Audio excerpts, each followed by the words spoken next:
In high school, literally in art class, we would draw up these tattoos, go into the dark room and project them on our backs and hang out and look how cool we looked with big old back pieces.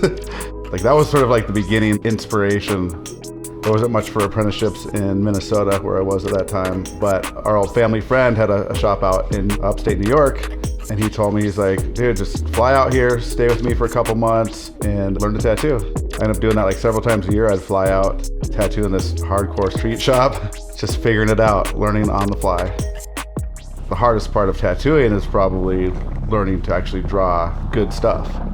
You can emulate people and try to do stuff that you've seen, but you have to do your first sleeve, your first back piece, your first chest piece to figure out if that worked or not.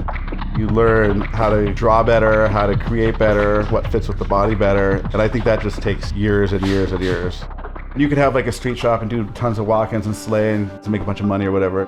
You could also give artists an opportunity to work at a place where they can develop their style, giving people a place where business is solid and consistent and there's longevity to it. Super empowering to an artist because they feel comfortable, therefore they can start focusing on their future, buying a house, starting a family, focusing on their art.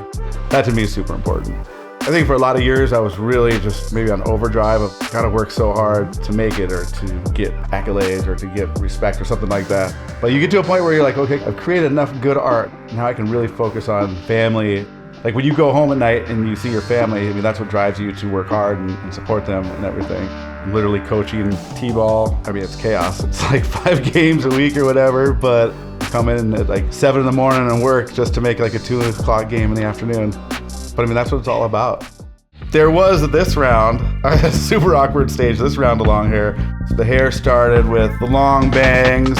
We started off kind of playing in like punk bands and skateboarding, and then the rest of the hair just started to grow out, and then all of a sudden I had like long hair.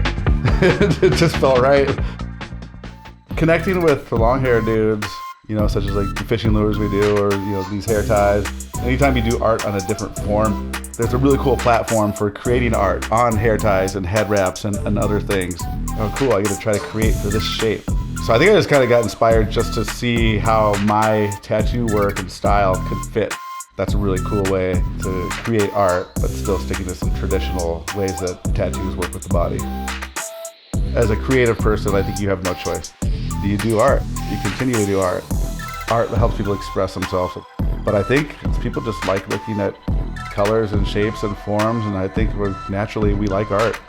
If I couldn't tattoo, I would probably do some other form of art. My name's Colt, and this is For the Love of Art.